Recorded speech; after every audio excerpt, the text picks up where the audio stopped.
लोकसभा चुनाव के पहले बिहार में बड़ा खेल हुआ। खेल अब शुरुआत हो चुकी है और सम्राट चौधरी जल्द ही बिहार के मुख्यमंत्री बनने जा रहे हैं। सम्राट चौधरी ने कहा था कि नीतीश कुमार को जब तक सत्ता से नहीं हटाएंगे तब तक मुंडन नहीं कराएंगे। बिहार में एनडीए की सरकार बन गई और सम्राट चौधरी नंबर 2 की पोजीशन पे है, लेकिन अब मन इतने से नहीं भर रहा है। बीजेपी का प्लान अब धीरे धीरे प्लान जो बी था वो सामने आ रहा है और इसकी शुरुआत विधानसभा के अंदर बहुमत साबित करने के दिन दिखी, जब आरजेडी के विधायक सत्ता पक्ष में जा बैठे। हालांकि उस वक्त नीतीश कुमार इसे अपनी बड़ी जीत मान रहे थे, लेकिन कुछ ही दिनों में तस्वीरें बदल गई। यह जीत नीतीश कुमार की नहीं, बल्कि यह जीत केवल बीजेपी की जीत है। राजद के विधायकों को तोड़कर सत्ता पक्ष के पाले में बिठाना, जिसे जेडीयू अपनी जीत समझ रही थी, वो जीत दरअसल भाजपा की निकल गई। बीजेपी ने ऑपरेशन लोटस शुरू किया। कांग्रेस के 2 विधायक और एक राजद की विधायक बीजेपी का दामन थाम चुके हैं। हालांकि राजद ने जिन 3 लोगों को बहुमत के दिन खोया था, वो अब तक किसी भी दल का दामन नहीं थामे हैं, बस सत्ता पक्ष में बैठे हैं। लेकिन पहली बार विपक्ष के नेताओं के आंखों में आंखें डालकर राजद यानी लालू प्रसाद यादव और तेजस्वी यादव की जोड़ी के सामने राहुल गांधी के कलेजे पर लात रख के 2 विधायक बीजेपी में सम्राट चौधरी के साथ दिखे हैं, तो संगीता जो आरजेडी की विधायक हैं वो भी बगल में खड़ी थी। तीनों ने भगवा पट्टा पहन लिया और ये तीनों बीजेपी के हो चुके हैं ऑफिशियली। टेक्निकली भले ही नहीं हो पाया, लेकिन इसकी जरूरत क्यों पड़ी? चर्चा यह है, राजद को तोड़कर कमजोर करना विधानसभा में बीजेपी की स्ट्रेटजी है। कांग्रेस को तोड़कर लंबे जो है संख्या है वो बढ़ानी है। सोचिए कि कांग्रेस के 13 विधायक टूट जाते हैं तो बीजेपी की संख्या 100 के आसपास हो जाएगी। बीजेपी की विधानसभा के अंदर जो संख्या है वो 78 विधायकों की है, अकेले 78 विधायक। राजद के 1 विधायक और कांग्रेस के 2 विधायकों ने जब भगवा पट्टा डाल लिया, उसके बाद बिहार विधानसभा के अंदर बीजेपी की जो ताकत है वो बढ़ गई। बीजेपी विधानसभा के अंदर अपने दम पर 78 विधायकों की पार्टी थी और उसमें 3 और विधायक जोड़ दिए गए। इनकी संख्या हो गई कुल मिलाकर 81। 4 जीतन राम मांझी के विधायक जो हैं वो पहले से हैं, यानी कुल मिलाकर हो गई 85। राजद के और भी कई विधायक संपर्क में हैं जो जल्दी आ जाएंगे।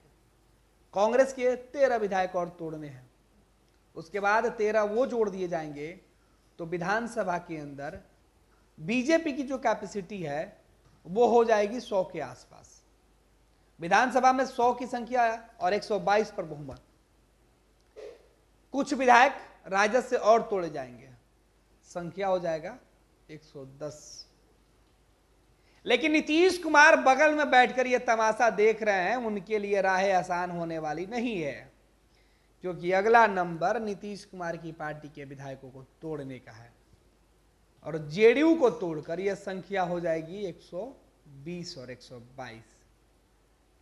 बीजेपी अपने दम पर सरकार बनाएगी और बीजेपी लोकसभा चुनाव के पहले यह करने जा रही है और नीतीश कुमार को दूध में पड़ी मक्खी की तरह निकाल कर किनारे लगा देगी। यह बीजेपी का प्लान सेट है। दरअसल जब बिहार में विधायकों को तोड़ने का मकसद क्या है? एक तो संभावना है कि बिहार में विधान परिषद के लिए कुल सीटों पर भाजपा दावेदारी करे, उसमें 1 सीट भाजपा को पड़ जाएगा विधान परिषद में। लेकिन विधान परिषद में बीजेपी अपनी ताकत क्यों बढ़ाएगी? पहले से ही वो सबसे बड़े दल के तौर पे है। ताकत लोकसभा चुनाव में बढ़ाना है।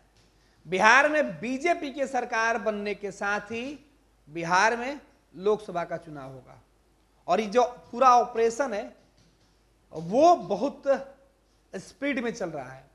तो नीतीश कुमार को अगर ये लग रहा है कि राजद और कांग्रेस को तोड़ के उनके खेमे में नहीं भेजकर बीजेपी अपने खेमे में रख रही है, इसका मैसेज क्या है तो उनको समझना होगा, क्योंकि अगला नंबर नीतीश कुमार का है। और सम्राट चौधरी ने भले यह कह दिया है कि हमने पार्टी को अपनी मां माना है और तब हमने मुंडन नहीं कराया, फिलहाल अब मुंडन करा लेंगे, हमने कहा था कि पगड़ी तभी खुलेगी जब नीतीश कुमार सत्ता से बेदखल होंगे। तो पगड़ी खुलने में जो वक्त लग रहा है वो ऑपरेशन बी की वजह से लग रहा है। पगड़ी खुलने का वक्त अब नजदीक आते हुए दिखाई पड़ रहा है, क्योंकि जैसे जैसे विधायक टूटेंगे सम्राट चौधरी की पगड़ी खुलने का वक्त नजदीक आता जाएगा। और अब पगड़ी सम्राट चौधरी के लोकसभा चुनाव के पहले खुलने जा रही है, और पगड़ी खुलेगी और सम्राट चौधरी और पूरी बीजेपी, अमित शाह, नरेंद्र मोदी की जो रणनीति है वो दिखाई देने लगी है।